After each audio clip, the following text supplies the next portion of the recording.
firman Tuhan kita pada pagi hari ini terambil dari Kejadian 25 ayat 19 sampai yang ke-34. Dengan judul perikop dari terjemahan baru 2, kelahiran Esau dan Yakub. Inilah riwayat keluarga Ishak anak Abraham. Abraham mempunyai anak Ishak. Ishak berusia 40 tahun ketika Ribka, anak Betuel orang Aram dari Padan Aram, saudara perempuan Laban, orang Aram itu diambilnya menjadi istrinya. Ishak berdoa kepada Tuhan untuk istrinya, sebab istrinya itu mandul. Tuhan mengabulkan doanya sehingga Ribka, istrinya itu mengandung. Tetapi anak-anak di dalam rahimnya saling melawan dan ia berkata, jika demikian, mengapa hal ini kualami? Lalu ia pergi bertanya kepada Tuhan. Firman Tuhan kepadanya, dua bangsa ada dalam kandunganmu. Dua suku bangsa akan berpisah dari dalam rahimmu. Suku bangsa yang satu akan lebih kuat daripada yang lain. Anak yang tua akan jadi hamba bagi yang muda. Setelah genap waktunya untuk bersalin, memang anak kembarlah yang ada di dalam kandungannya. Yang pertama keluar warnanya kemerah-merahan. Seluruh tubuhnya seperti jubah berburu. Sebab itu ia dinamai Esau. Sesudah itu keluarlah adiknya. Tangannya memegang tumit Esau. Sebab itu ia dinamai Yakub. Ishak berumur 60 tahun pada waktu mereka lahir. Kedua anak itu bertambah besar. Esau menjadi seorang yang pandai berburu, seorang yang suka tinggal di padang, tapi Yakub adalah seorang yang tenang pembawaannya, yang suka tinggal di kemah. Ishak sayang kepada Esau, sebab ia suka makan daging buruan. Tapi Ribka sayang kepada Yakub. Pada suatu hari Yakub sedang memasak sesuatu ketika Esau datang kelelahan dari padang. Kata Esau pada Yakub, biarlah aku makan sedikit dari yang merah-merah itu, karena aku lelah. Itulah sebabnya namanya disebut Edom. Namun Yakub berkata, jual dulu hak kesulunganmu kepadaku. Sahut Esau, lihat, aku nyaris mati. Apa gunanya hak kesulungan itu bagiku? Kata Yakub, bersumpahlah dulu kepadaku. Esau pun bersumpah kepadanya dan menjual hak kesulungannya kepada Yakub. Lalu Yakub memberikan roti dan masakan kacang merah itu kepada Esau. Ia makan dan minum, kemudian berdiri dan pergi. Demikianlah Esau menyepelekan hak kesulungan itu. Demikianlah perenungan firman Tuhan kita pada hari ini. Berbahagialah setiap orang yang membaca, merenungkan, dan melakukannya dalam kehidupan sehari-hari. Haleluya. Shalom Bapak Ibu Saudara sekalian. Ada sukacita hari ini? Puji Tuhan. Semoga ada sukacita yang terus meliputi dan timbul dalam hati kita semua. Ya Bapak Ibu, hari ini kita akan bersama-sama merenungkan sebuah tema yang tidak asing di dalam kehidupan kita. Doa, harapan, dan realitas hidup. Bapak Ibu berbicara tentang ketiga hal ini. Tentu ketiga hal ini adalah hal yang begitu dekat di dalam perjalanan iman kita sebagai orang Kristen. Tentu kita sebagai orang Kristen pernah berdoa, dan seringkali doa-doa kita disertai dengan pengharapan-pengharapan. Saya berdoa, saya berharap semoga saya semakin sukses. Saya berdoa semoga saya semakin hidupnya enak dan nyaman. Tapi Bapak Ibu, bukankah setiap harapan-harapan kita yang dinaikkan di dalam setiap doa kita terkadang tidak sesuai dengan realitas hidup yang kita alami? Seringkali kita berdoa, Tuhan saya mau sehat terus, tapi rasanya kok dalam perjalanan hidup kita merasakan sakit penyakit yang kita rasakan. Pekerjaan saya semakin mudah, ekonomi dalam pekerjaan saya semakin meningkat, saya bisa menjadi orang kaya. Tapi Bapak Ibu, bukankah kenyataan hidupnya seringkali berbeda? Atau seringkali mungkin kita berdoa, Tuhan saya berharap keluarga saya harmonis, tapi bukankah seringkali realitas hidupnya berbeda?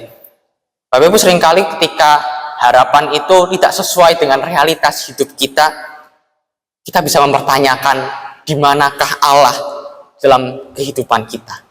Dan Bapak Ibu, inilah yang akan bersama-sama kita renungkan di dalam perenungan kita hari ini. Di manakah Allah di dalam setiap doa-doa kita?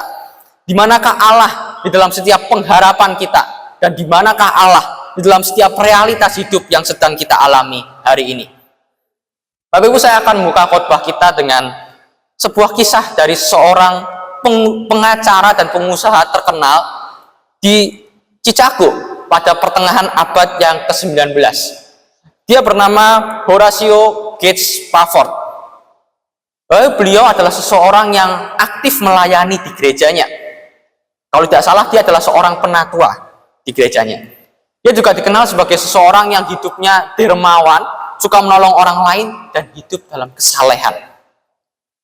Tapi Bapak Ibu, ada sebuah masa di dalam kehidupannya ketika ia mengalami kehilangan yang bertubi-tubi dalam kehidupannya. Di tahun 1870, ia kehilangan seorang putranya di usia yang ke-4 tahun karena penyakit demam berdarah. Di tahun berikutnya, di tahun 1871, ada terjadi sebuah kebakaran besar di Chicago. Dan akibatnya sebagian besar investasinya itu hilang. Apa yang telah ia investasikan, sebagian besar itu hilang. Dan Bapak Ibu, 2 tahun kemudian, di tahun 1873, istri dan keempat anak perempuannya itu pergi berlayar menuju ke Eropa. Tengah-tengah perjalanannya, kapalnya tertabrak dengan kapal lain, sehingga kapal itu tenggelam di Samudra Atlantik. Dan istrinya mengirim sebuah telegram singkat kepada sang suami, "Save alone," yang berarti hanya istrinya yang selamat, dan berarti keempat anaknya meninggal dalam peristiwa kecelakaan itu. Di dalam 4 tahun kehidupannya, Horatio mengalami kehilangan yang bertubi-tubi. Ia kehilangan kelima anaknya. Ia kehilangan sebagian besar pendapatannya. Tapi ini bukanlah sebuah kisah yang mudah. Ini bukanlah sebuah kisah yang menyenangkan. Ini adalah sebuah perjalanan iman yang sulit, Bapak Ibu. Bisa jadi di tengah-tengah situasinya itu, ia meragukan Allah. Bisa jadi di tengah situasinya, ia marah kepada Allah. Bapak Ibu, mungkin kisah kita mirip. Mungkin kisah kita tidak sama dengan kisah Horatio. Tapi saya percaya kita semua pernah mengalami hal-hal yang sulit di dalam kehidupan kita. Mungkin kita pernah merasakan kehilangan seorang anak, kehilangan seorang ayah, kehilangan seorang anggota keluarga. Bukankah ini bukanlah hal yang mudah dalam kehidupan kita? Mungkin kita pernah mengalami yang namanya pasang surut di dalam bisnis kita. Dan seringkali ketika dalam masa-masa surut itu, seringkali kita mengalami banyak pergumulan. Atau mungkin di usia kita yang semakin tua, kehilangan yang terjadi adalah kehilangan kesehatan kita yang dahulu prima.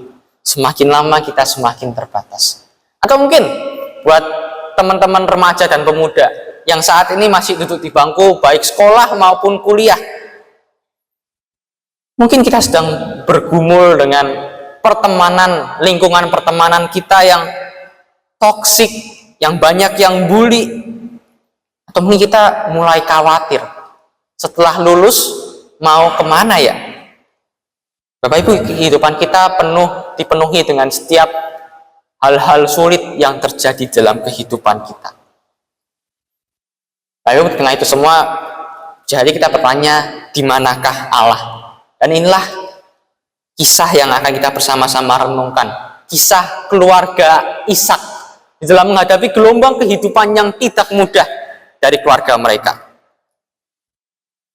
Bapak Ibu Saudara, jika kita ingat kisah minggu lalu, ya Bapak Ibu, minggu lalu Musa Susi berkhotbah tentang Ribka yang dipinang bagi Ishak. Pada akhirnya, di usia yang ke-40 tahun, Ishak menikah dengan Ribka. Dan inilah kisah keluarga Ishak dan Ribka beserta anak-anaknya nanti. Pergumulan pertama yang terjadi di dalam kehidupan mereka adalah Ribka yang mandul. Dikatakan dalam Kejadian 25 ayat 21a, berdoalah Ishak kepada Tuhan untuk istrinya, sebab istrinya itu mandul. Bapak Ibu, kalau kita ingat, Ishak itu adalah anak perjanjian, yang dari keturunan Ishaklah perjanjian Allah dengan Abraham itu dinyatakan, yaitu sebuah keturunan yang besar, sebuah bangsa yang besar yang tak terhitung jumlahnya. Tetapi sekarang setelah Ishak mendapatkan istrinya, justru istrinya malah mandul, tidak bisa melahirkan seorang anak. Tapi respon Ishak pada saat itu berbeda dengan respon Abraham di saat-saat pertama perjalanan imannya, Bapak Ibu. Kalau kita ingat kisah Abraham, ketika Tuhan menjanjikan ia sebuah bangsa yang besar, tapi Tuhan tak kunjung memberinya, apa yang Abraham lakukan? Abraham pertama-tama mencari ahli waris. Abraham mencari seorang yang dapat menggantikan dia ketika dia sudah mati. Tapi rupanya bukan itu jawaban Tuhan. Lalu Abraham melakukan cara yang lain. Abraham mengawini seorang hamba perempuan yang bernama Hagar dan melahirkan seorang anak yang bernama Ismail. Tapi juga bukan itu maksud Tuhan, bukan itu cara Tuhan. Bapak Ibu, ketika kita melihat caranya Abraham, ketika dia mencari cara dengan caranya sendiri untuk memahami maksud Tuhan, bukankah hasilnya berantakan, Bapak Ibu? Hagar dan Ismail, dalam kisah yang kita renungkan beberapa minggu yang lalu, mereka justru dibuang di padang gurun. Bapak Ibu, oleh sebab itulah Ishak tidak mengambil respon yang sama dengan Abraham. Ia tidak mencari caranya sendiri, dan ia bersandar kepada Tuhan.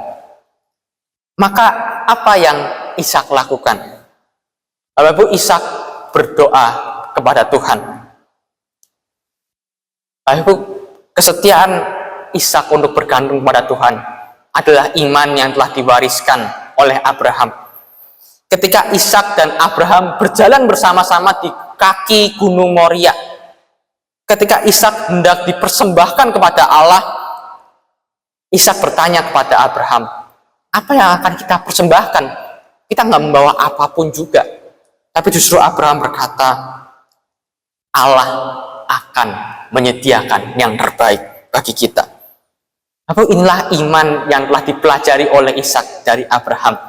Iman yang terus bergantung pada Allah, walaupun situasi kehidupannya tidak ia ketahui. Dan Bapak Ibu, Ishak berdoa kepada Tuhan.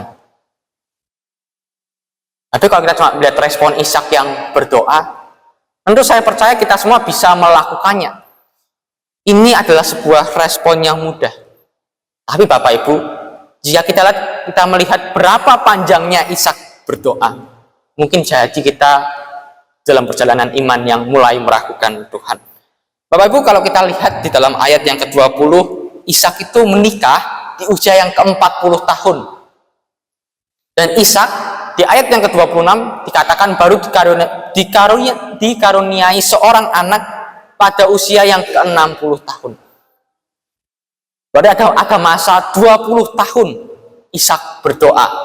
Ishak berdoa dan jawabannya tak kunjung dijawab oleh Tuhan. Tapi bukanlah waktu yang singkat untuk Ishak terus berdoa. Tapi Bapak Ibu, di tengah setiap kebimbangan, di tengah setiap kebingungan, Ishak memilih untuk tetap setia berdoa. Dan kesetiaan itu Bapak Ibu lahir dari perjalanan iman Ishak bersama Allah yang setia itu, Bapak Ibu. Dan pada akhirnya Allah mengabulkan doa Ishak setelah 20 tahun lamanya. Ini menunjukkan bahwa yang pertama-tama Allah mendengarkan seruan doa umatnya. Walaupun mungkin waktunya lama, walaupun mungkin jawaban Tuhan berbeda dengan ekspektasi kita, tapi ia mendengarkan doa kita. Karena ia adalah Allah yang setia. Dan yang kedua, ia juga adalah Allah yang tak pernah mengingkari janjinya. Ia sungguh-sungguh menyatakan janjinya kepada Ishak dan keturunannya. Tapi Bapak Ibu, masalah belum selesai. Setelah Ribka mengandung, masalah baru muncul dalam kehidupan keluarga Ishak. Di ayat 22 dikatakan, tetapi anak-anaknya bertolak-tolakan di dalam rahimnya, dan ia berkata, jika demikian halnya, mengapa aku hidup? Dan ia pergi meminta petunjuk pada Tuhan. Tapi waktu saya merenungkan bagian ini, saya bertanya, apa maksudnya bertolak-tolakan? Bapak Ibu, setelah saya melihat kata asli dan makna dari kata bertolak-tolakan, kata ini berarti tukrek atau tubruk, yang berarti menghancurkan. Bapak Ibu, jadi yang dialami oleh Ribka seperti ada dalam kandungannya ada dua anak yang berusaha untuk saling menghancurkan satu sama lain. Bapak Ibu, jika kita buat ibu-ibu sekalian yang pernah mengalami hamil seorang anak, tentu ini bukanlah hal yang mudah. Tapi Ribka mengalami yang lebih sakit lagi. Ketika kita dikaruniai Tuhan seorang anak kembar di dalam kandungan, itu juga mungkin sakit Bapak Ibu. Tapi Ribka lebih sakit lagi, karena anak yang dalam kandungannya tidak sekedar kembar, tapi juga aktif dan saling menghancurkan, seperti saling menghancurkan satu sama lain. Nah, Bapak Ibu, inilah yang membuat Ribka bergumul. Ribka bertanya, kalau kita lihat dalam terjemahan baru versi yang pertama, jika demikian halnya, mengapa aku hidup? Bapak Ibu, ini bukanlah sebuah seruan Ribka kepingin mati, Bapak Ibu.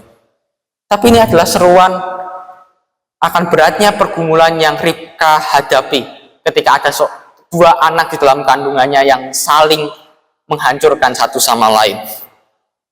Nah, Bapak Ibu, ini menunjukkan pada kita bahwa setelah doa kita dijawab oleh Tuhan, bukan berarti kehidupan kita akan lebih mudah, bukan berarti kehidupan kita akan lebih enak. Akan selalu muncul masalah-masalah baru dalam kehidupan kita. Tapi apa respon Ribka, Bapak Ibu? Ribka justru datang kembali kepada Tuhan, meminta petunjuk kepadanya. Dan Tuhan pun menjawab Ribka.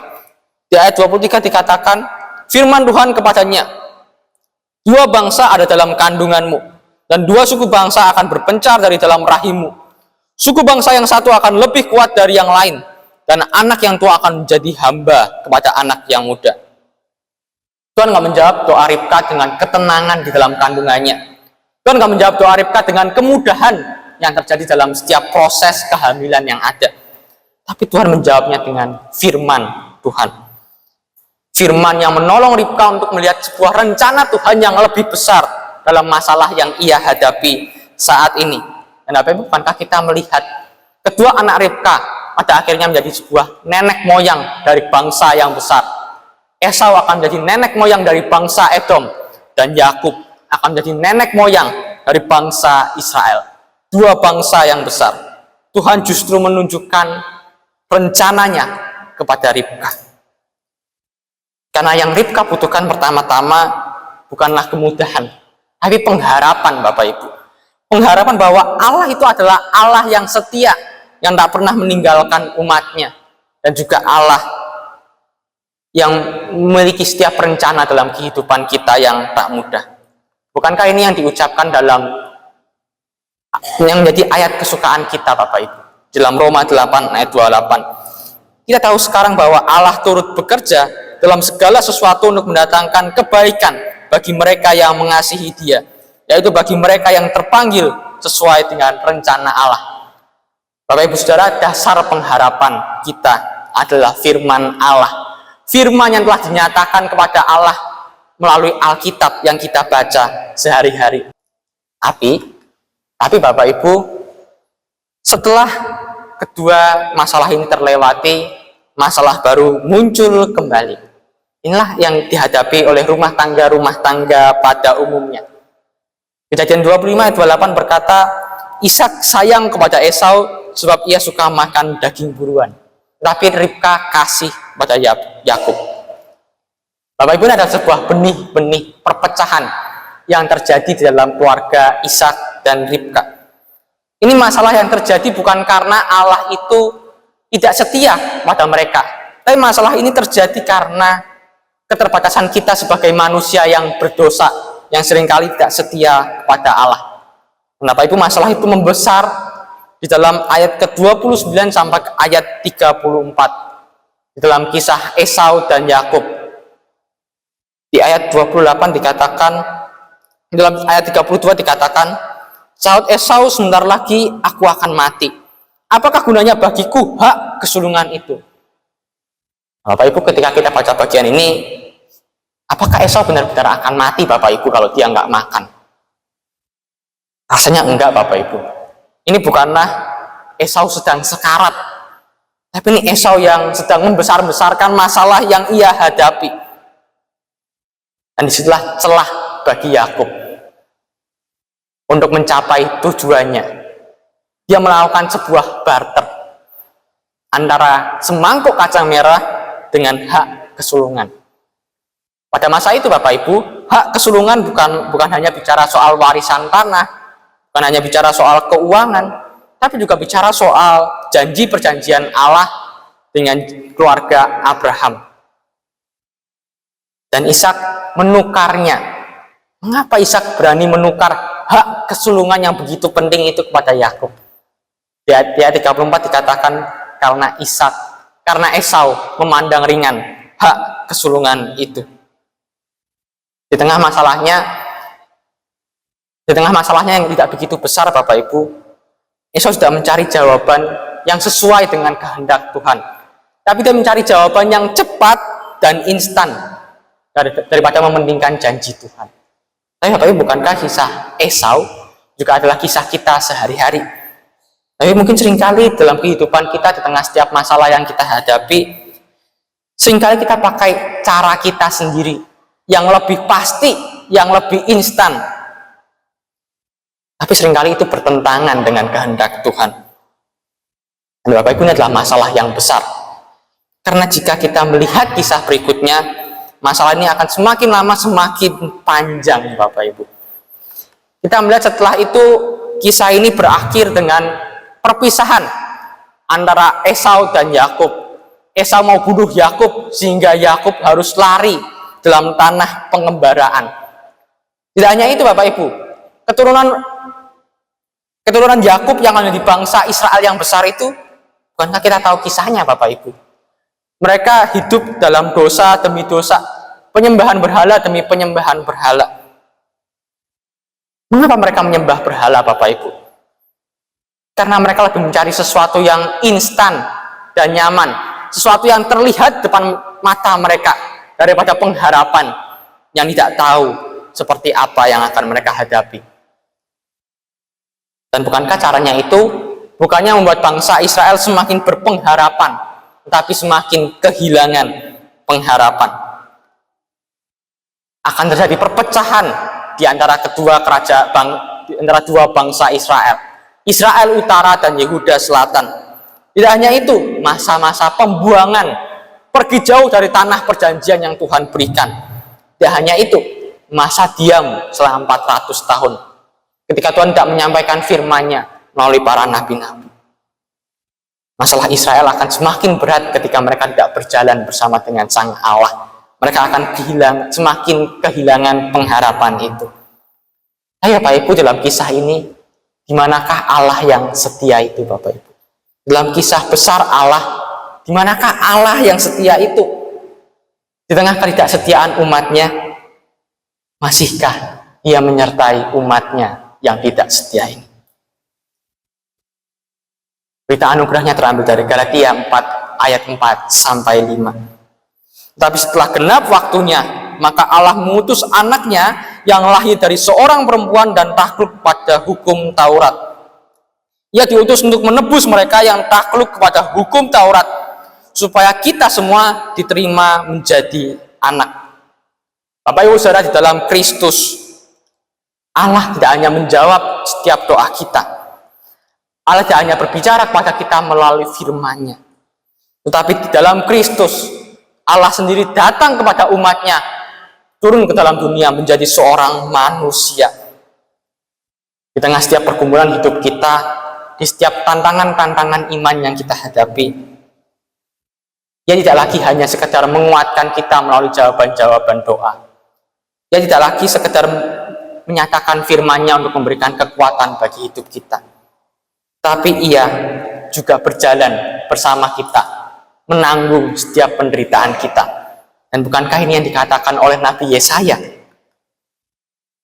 Dalam Yesaya 53 ayat 5. Tapi Dia tertikam oleh karena pemberontakan kita.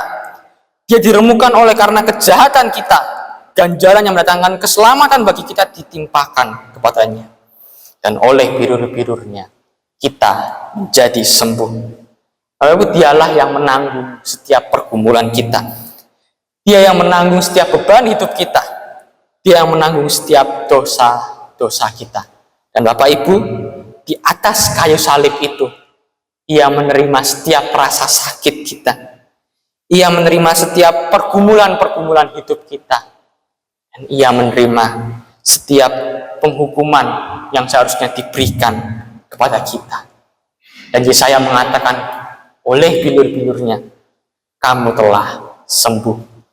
Inilah dasar pengharapan kita. Dasar pengharapan kita bukan terletak pada kekuatan kita untuk setia berdoa. Dasar pengharapan kita bukan terletak pada kekuatan kita sendiri untuk memahami firman Allah. Tapi dasar pengharapan kita terletak pada Allah sendiri yang telah menyatakan kesetiaannya di dalam kehidupan kita melalui kematiannya di atas kayu salib. Dan pengharapan itu Bapak Ibu muncul bukan karena doa kita telah dijawab oleh Tuhan. Pengharapan itu bukan muncul ketika harapan-harapan kita terkabul. Pengharapan itu bukan muncul ketika realitas hidup berjalan sesuai dengan keinginan kita. Tapi pengharapan itu muncul ketika kita melihat kesetiaan Allah yang begitu besar dengan mati di atas kayu salib. Karena Allah itu setia, ada 3 hal yang bisa kita bawa pulang dalam kehidupan kita. Ketika kita tahu bahwa Allah itu setia, berdoalah. Karena Ia mendengarkan setiap doa kita. Yang kedua, dengarlah firman-Nya Bapak Ibu.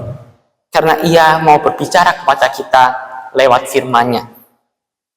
Dan 3, berjalanlah karena Ia adalah Allah yang setia menuntun umatnya. Bapak Ibu Saudara, saya akan menutup khotbah ini dengan kisah yang di awal saya ceritakan. Bapak Ibu, di tengah setiap kehilangan yang dialami oleh Horatio, dia nggak marah sama Allah. Dia nggak mempertanyakan Allah. Justru ia menulis sebuah lagu Bapak Ibu yang berbunyi, it is well with my soul. Dan inilah yang bergema Bapak Ibu di dalam gereja-gereja.